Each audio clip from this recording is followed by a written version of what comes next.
ധനമന്ത്രി കെ.എൻ. ബാലഗോപാലിനെ വെല്ലുവിളിച്ച് കൊട്ടാരക്കര മുൻ എം.എൽ.എ. ഐഷ പോറ്റി. ഈ 5 വർഷക്കാലം നിങ്ങൾ എന്തു ചെയ്തു എന്ന് പറയണം. കൊട്ടാരക്കരയിൽ ഹെലിപാഡും ഡ്രോൺ പാർക്കും വരുന്നുണ്ടെന്ന് വാഗ്ദാനം നൽകുമ്പോൾ താലൂക്ക് ആശുപത്രി ഇപ്പോഴും പൊളിച്ചിട്ടിരിക്കുകയാണ്. മാജിക്കുകൾ കാണിക്കുമ്പോൾ കണ്ണുനീരോടെ കുറേ രോഗികൾ അവിടെ വരുന്നുണ്ട് എന്ന് മറക്കരുതെന്നും ഐഷ പോറ്റി പറഞ്ഞു. സങ്കടം തോന്നുന്നുണ്ട്.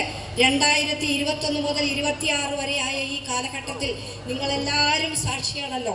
നിങ്ങളൊക്കെ ഈ നാട്ടിലെ ജനങ്ങൾ സാക്ഷിയാണല്ലോ.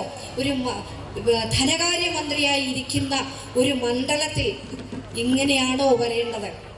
വെല്ലുവിളിക്കുന്നു. എന്ത് കാര്യം ചെയ്തു ഈ 5 വർഷമായിട്ട് ഇവിടുത്തെ ധനകാര്യമന്ത്രി എന്ന് പറയണം. ഇവിടെ നേരത്തെ സൂചിപ്പിച്ച പോലെ ഡ്രോൺ പാർക്കും ഹെലിപാഡും ഒക്കെ വരും, നല്ല കാര്യമാണ്.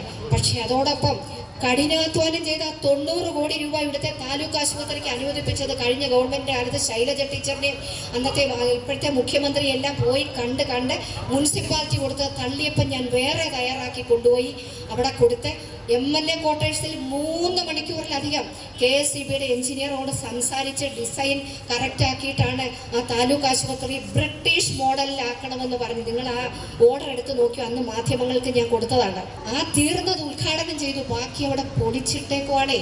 ഈ ഹെലിപ്പാഡ് വരുമ്പോൾ ബാക്കിയുള്ള വലിയ മാജിക്കുകളെല്ലാം വന്ന് ഇങ്ങനെ മനുഷ്യന്റെ മനസ്സിലേക്ക് ദാ വരുന്നു എന്ന് പറഞ്ഞ് നമ്മളെ ഇങ്ങനെ ആവേശഭരിതരാക്കുമ്പോൾ കണ്ണീരോടെ കുറെ രോഗികൾ അവിടെ വരുന്നുണ്ടെന്നുള്ളത് മറക്കരുത്.